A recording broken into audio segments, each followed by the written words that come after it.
اقرأ ورتل باقتدار آناء ليلك والنهار. ازرع بقلبك آية لتفوز في جني الثمار.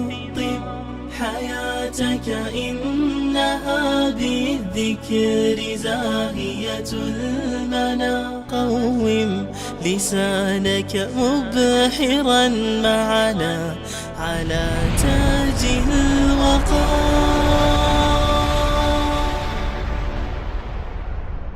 اقرأ ورتل باقتدار بسم الله الرحمن الرحیم. الحمد لله و الصلاة و السلام علی رسول الله صلی الله علیه و سلم. دوستان عزیز، سروران گرانقدر، السلام علیکم و رحمت الله و برکاته. باز هم خوشحال هستیم که در خدمت شما دوستان عزیز قرار داریم. دوستان عزیز، مثل که شما قبلا خبر داشتید که ما در برنامه خود در مورد توحید در عبادات قلبی بحث کردیم و در قسمت توحید در عبادات قلبی گفتیم که انسان مسلمان با قلب خود خالق متعال سبحانه و تعالی را عبادت میکنه و این عبادات قلبی اولش توحید در نیت بود، دومش توحید در محبت بود، سومش توحید در خوف بود، چهارمش توحید در رجا بود، پنجمش توحید در توکل بود و ششمش توحید در تفکر بود و هفتمیش که امروز خدمت شما تقدیم میکنیم توحید در تعظیم شعائر الله سبحانه و تعالی هست. آله دوستان، شعائر الله را چه قسم توحید چه قسم در تعظیم می باشه؟ طبعا انسان مسلمان، انسان موحد و یکتاپرست کسی هست که نظر به آیت قرآنی که الله سبحانه و تعالی برای ما مسلمان ها بیان کرده، شما در سوره حج، در سوره الحج آیت 32 وقتی که ببینید، در اینجا الله سبحانه و تعالی میگه که و من یعظم شعائر الله، هر کسی که تعظیم میکنه شعائر الله را، و من یعظم شعائر الله فانها من تقوى القلوب، هر کسی تعظیم میکند شعائر الله سبحانه و تعالی را، یعنی علامات چی است؟ ای از علامات تقوای قلبی هست. خود شعائر چی را میگن؟ شعائر جمع شعیره هست که شعیره به معنای علامه می باشه و در اصطلاح تمامی اموری که الله سبحانه و تعالی چی شده؟ امر شده و از طرف الله سبحانه و تعالی و به نزد الله سبحانه و تعالی بزرگ و با عظمت می باشن. پس یکی از اساسات عبادات قلبی هست که ما الله سبحانه و تعالی را با عظمت یاد میکنیم و با تعظیمی که به الله داریم همیشه نام الله را و صفات الله سبحانه و تعالی را و تمام اسماء الله الحسنا را با بسیار عظمت و بزرگی یاد میکنیم و تعظیم از این است که هر عملی که مخالف بزرگی از این می باشه و هر عمل و یا هر سخنی که منافی عظمت باشه او عمل ما انجام نمیتیم. مثلا آیات قرآن عظیم الشان با بسیار احترام و عظمت با او برخورد میکنیم. آیات قرآن عظیم الشان به خاطر چی؟ به خاطر از نام الله سبحانه و تعالی را در جاهای خوب و عالی نوشته میکنیم. اینال یکی از علاماتی که مثلا انسان هایی که عظمت شعائر الله را در نظر نمیگیرن و سبب کفرشان میشه، مثلا شما جادوگرا را ببینین، ساحرا و جادوگرا، اینا کسایی هستن که آیات قرآن عظیم شان در چیزهای نجس نوشته میکنن. گاهی اوقات مثلا با خون نوشته میکنن، گاهی اوقات مثلا قرآن عظیم شان در یک جای کثافت میگذارن و گاهی هم قرآن عظیم الشان در یک جای میگذارن که سر از او گام خدا بگذارن. پس این بی‌ادبی و بی‌حرمتی در مقابل شعائر الله سبب کفر انسان میشه. انسان مسلمان مؤمن موحد یکتاپرست این قلباً به شعائر الله و هر چیزی که از جانب الله هست به او احترام و عزت میکنه، به نام الله به صفات الله را با عظمت یاد میکنه، عبادت الله را با عظمت یاد میکنه و همین قسم الله وقتی در کتاب خود مخلوقات را که با عظمت یاد کرده مثل ملائکه اونا را معصوم یاد کرده، اونا را با عصمت و با پاکی یاد میکنن.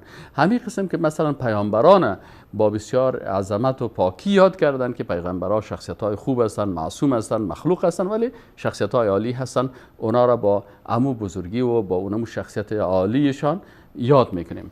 و به این شکل در قرآن عظیم شان وقتی که درباره دیگه از اصحاب رسول الله صلی الله علیه و سلم وقتی که الله بر ما خبر میده، به اساس این احترام و عظمتی که ما به شاعر الله داریم، حتی به کسانی که در قرآن عظیم شان بر از اونا چیز خوب اطلاق شده، به اساس تعظیم الله ما سخنایی که الله بر ما گفته است او را چی میکنیم؟ او را مصدر و اساس برای فکر و اندیشه خود قرار میدیم. مثلا شما ببینید عزیزان، در قرآن عظیم شان وقتی میگه که محمد رسول الله، محمد کی هست؟ محمد رسول الله هست. وقتی که محمد رسول الله هست بناء فرستاده از جانب الله سبحانه و تعالی هست، ما محمد صلی الله علیه و سلم به خاطر ازی عزت میکنیم و او را محترمانه با امرایش برخورد میکنیم و او را دوست داریم، به خاطر ازی که الله بر ما این من حیث پیغمبر تعیین کرده و بر ما او را معرفی کرده است. به این شکل مثلا وقتی ما در آیت قرآن میخوانیم که ولکم فی رسول الله اسوه حسنه، آل وقت ما اسوه خود رسول الله صلی الله علیه و سلم قرار میدیم، در حقیقت این تعظیم شعائر الله هست، تعظیم است به اوامر الله. ما رسول الله صلی الله علیه و سلم من حیث اسوه خود قرار میدیم. چرا؟ به خاطر که خالق متعال الله سبحانه و تعالی او را بر ما معرفی کرده که اینمی محمد صلی الله علیه و سلم این اسوه شماست.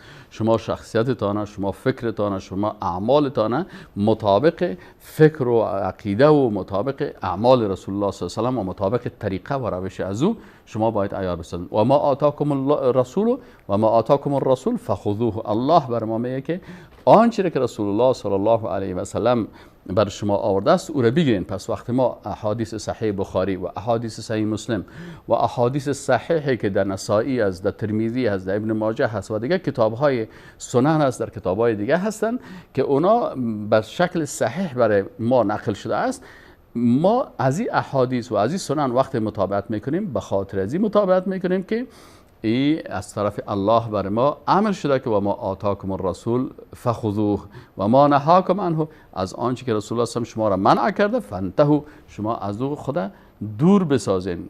او نهی نواهی چیزایی که ممنوعات است به او شما نزدیک نشین. پس متابعت از رسول الله صلی الله علیه و سلم دلالت به چی میکنه؟ دلالت میکنه به تعظیم شاعر الله سبحانه و تعالی. به این شکل اگر یک انسان مسلمان مثلا درباره اصحاب رسول الله صلی الله علیه و سلم سخن گفته میشه، حالا ما میبینیم رسول اکرم صلی الله علیه و سلم مجموعه از صحابه داشتن، مهاجرین بودن، انصار بودن، در رأس از اونها کسایی بودن که مثلا کبار صحابه بودن، بزرگان صحابه بودن. حالا ما در مقابل از اینا چی برخورد داشته باشیم؟ خب با گذشت تاریخ، با موجودیت دشمنای خطرناک مثل یهود، مثل نصارا، مثل روایت های اسرائیلیات، مثل دشمنای دیگی مثل مستشرقین و اینا، و همین قسم مثلا اختلافات مثلا فکری و مذهبی و فرقوی میگه، بالاخره ما مثلا در بعضی از متون کتاب ها و در بعضی از کتاب های تاریخ چیزهای به ضد از اینا نوشته شده. حالا ما تمام از اینا را در مقابل چی قرار بدیم که برای ما راه حق معلوم باشه، راه درست معلوم باشه؟ این را از کجا پیدا میکنیم و چی باید بکنیم؟ پس وقتی میبینیم که الله سبحانه و تعالی برای ما میگه که انا نحن نزلنا الذکر و انا له لحافظون، ما قرآن عظیم الشان ذکر نازل کردیم و ما او را حفظ میکنیم. پس الله سبحانه و تعالی قرآن عظیم الشان من حیث یک کتاب محفوظ برای ما معرفی کرده است و الله سبحانه و تعالی عالم الغیب و الشهاده هست. از قلب اصحاب رسول الله صلی الله علیه و سلم خبر داشت که قلب‌های از اونها چه قسم بود. پس می‌بینیم که در قرآن عظیم الشان درباره اصحاب رسول الله صلی الله علیه و سلم برای ما خبر داده میشه. محمد رسول الله، محمد رسول الله است. والذین، و کسانی که مع امرای رسول الله صلی الله علیه و سلم بودن چی بودن؟ اشداء علی الکفار، بالای کفار بسیار شدید بودن، در میدان جهاد و معارک با امرای دشمنای الله بسیار سرسختانه برخورد میکنن. رحماء بینهم. پس اینجا قرآن بر ما میگه که رحماء بینهم، آل وقت ما به اوامر الله به شعائر الله تعظیم میکنیم، پس آنچه که در کتاب آمده باید بر ازی تعظیم بکنیم. پس میگیم که اصحاب رسول الله صلی الله علیه و سلم در بین خود بسیار مهربان بودن. آن وقت اصحاب رسول الله صلی الله علیه و در بین خود مهربان بودن و قرآن بر ما میگه و الله بر ما میگه، اللهی که از قلبهای از اینا با خبر است، بر ما در کتاب خود که قرآن عظیم الشان از خبر میده که رحماء بینهم.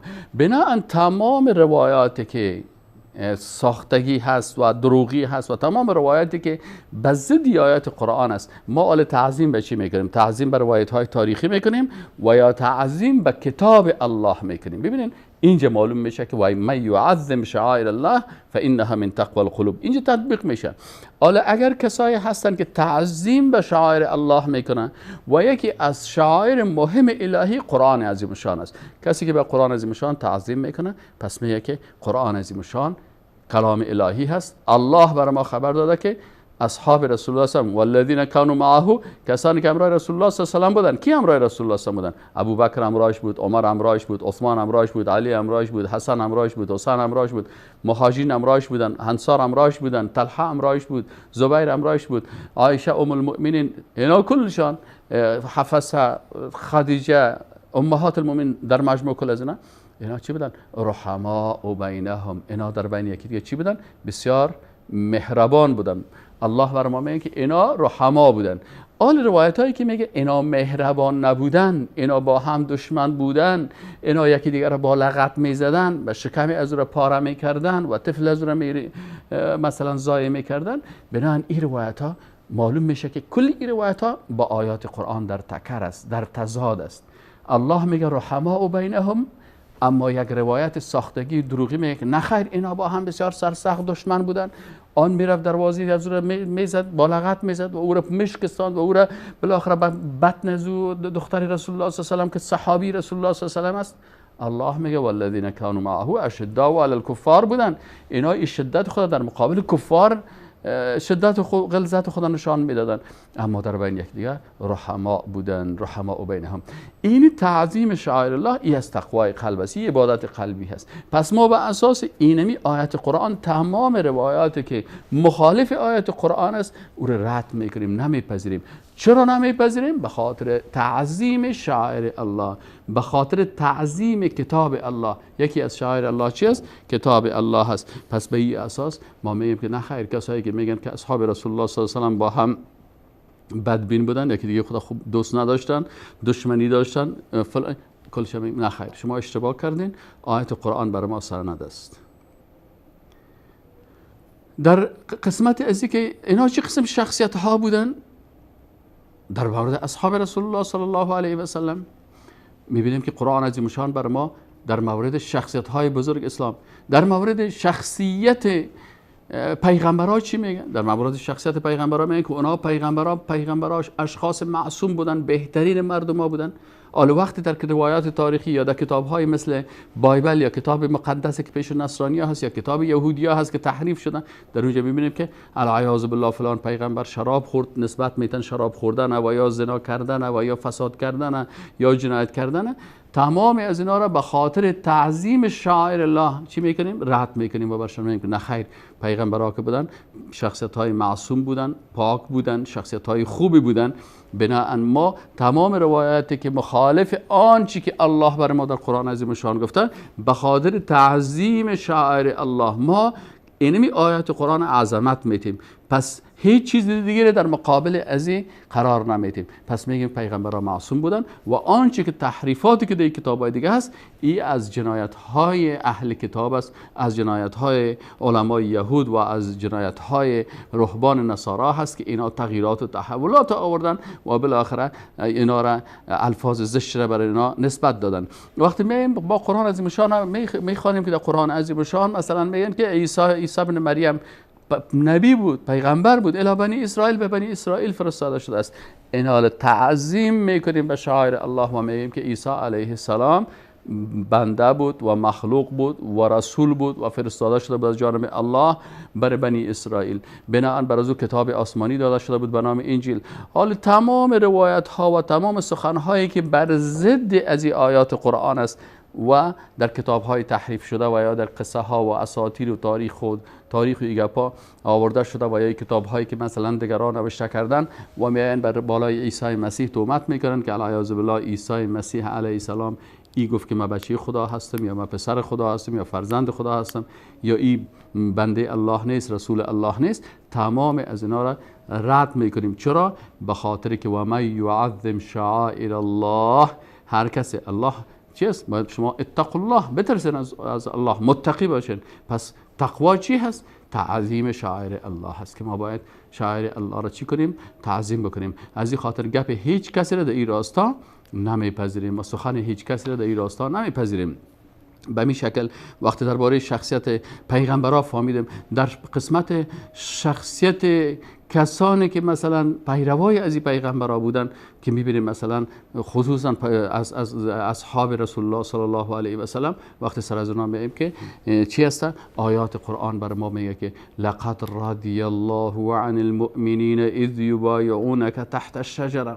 ما وقتی در تاریخ میخوانیم که در زیر شجره بیعت الرضوان 1400 یا 1500 صحابی از اصحاب رسول الله صلی الله علیه و سلم آمدن به امرای رسول الله صلی الله علیه و سلم، اینا کلشان بیعت کردن.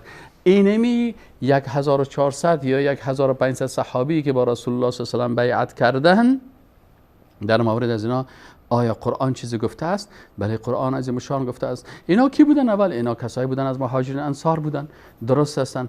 در بین از اینا ابوبکر صدیق بود، بله بود. عمر فاروق، بله بود. عثمان و علی و دیگر صحابه مهاجرین انصار، اینا کل از اینا. خب آل وقت پیدا میکنیم که اینا همه از این اصحاب آمدن با رسول الله صلی الله علیه و سلم بیعت کردن. بسیار خوب. درباره از اینا قرآن چی میگه؟ قرآن میگه لقد رضی الله عن المؤمنین اذ یبایعونک تحت الشجره. قرآن میگه لقد، یقینا، رضی الله، راضی شد الله عن المؤمنین. اینجا دو کلمه آمد، یادداشت میگیریم. رضی الله، مؤمنین. پس اول سخن ایشو کن که اینا مؤمنین هستند.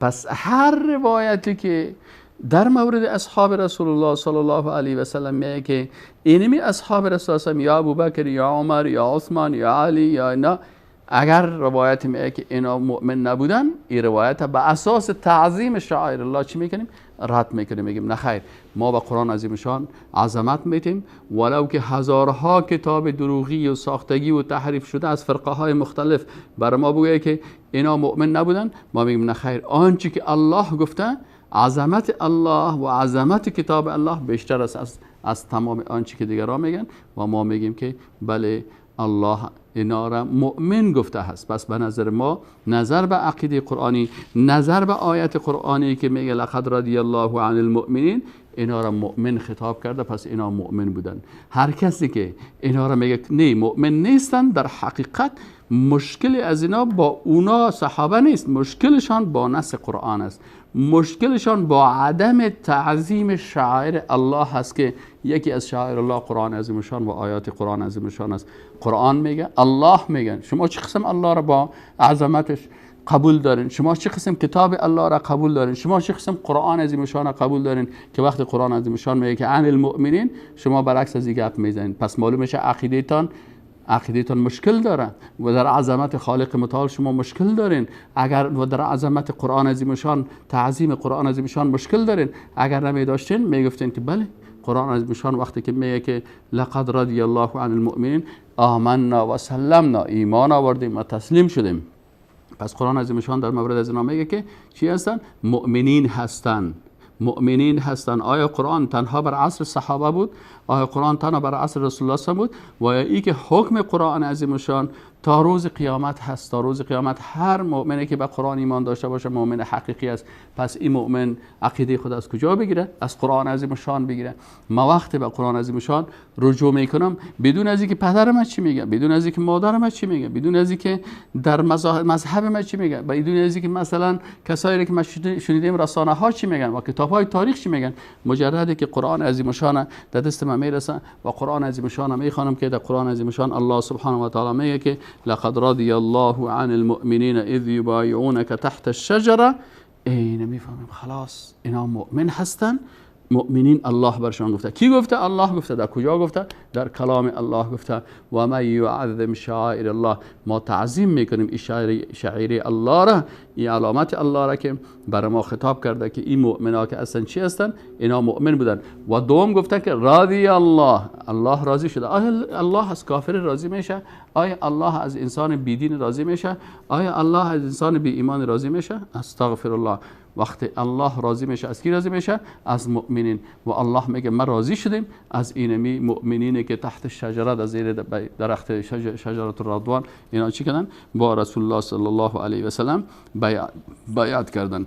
مثل از آیات دیگه از قرآن عظیم شان است که درباره اصحاب رسول الله صلی الله علیه و سلم گفته میشه. برعکس روایت های دروغین تاریخین، وقتی که ما و شما میایم در این آیات که در مورد اصحاب رسول الله صلی الله علیه و سلم است و میخوانیم این آیات، میبینیم که در مورد مهاجرین للفقراء، ببین سبحان الله، للفقراء المهاجرین الذين اخرجوا من ديارهم واموالهم يبتغون فضلا من الله ورضوانه. للفقراء، فقراء اینا را میگن فقراء مهاجرین. چرا اینا را فقراء میگن؟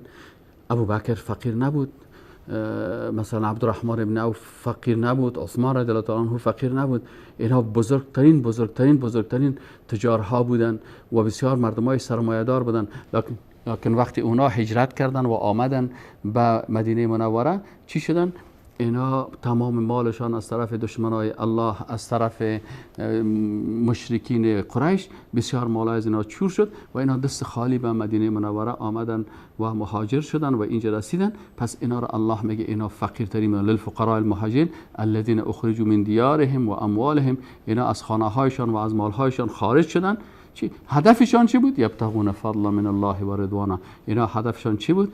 رضایت الله را میخواستن، فضیلت از جانب الله میخواستن. پس الله سبحانه و تعالی در مورد شخصیت زنا صحبت بر ما کرده، بناء به قرآن عظیمشان، به ملائکه، به مثلا شاعر الله، هر شاعری که است، به نماز، به روزه، به حجاب، به تمام از اینا احترام میکنیم به خاطر تعظیم این شاعری الله. الله متعال برای همه ما و شما توفیق نصیب بکنه که با تعظیم شاعر الله اما عبادت قلبی حقیقی خود به الله سبحانه و تعالی تقدیم بکنیم. و السلام علیکم و رحمت الله و برکاته.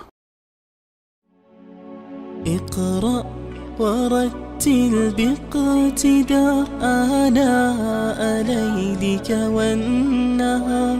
ازرع بقلبك آية لتفوز في جني الثمار. طب حياتك إنها بالذكر زاهية المنى. قوم لسانك مبحرا معنا على تاج الوقار.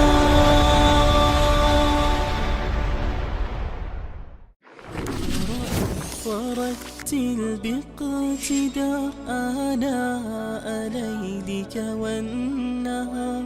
ازرع بقلبك آية لتفوز في جني الثمار.